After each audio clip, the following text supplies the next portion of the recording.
Hello everyone and welcome back to the channel. In today's video, we are on site to show you the step-by-step execution of Nitobond EP. Nitobond EP is used for bonding old concrete to new concrete, cleaning and removal of all loose surface, ensuring the surface is sound and slightly roughened. Step 2. Mixing the components. Nitobond EP comes in two parts, A. Base and B. Hardener. Mixing both parts thoroughly in a clean container using a slow speed drill or by hand 2 to 3 minutes until it is uniform.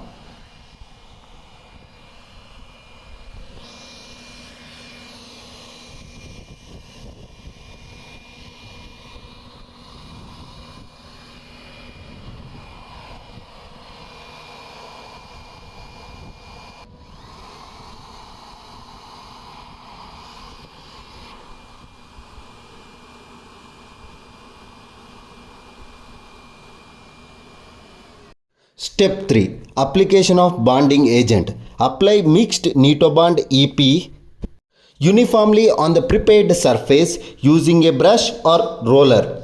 Ensure full coverage. As you see in the video, wait for 10 minutes as it should not be wet or dry, it should be like tacky. Then apply new concrete. Thank you.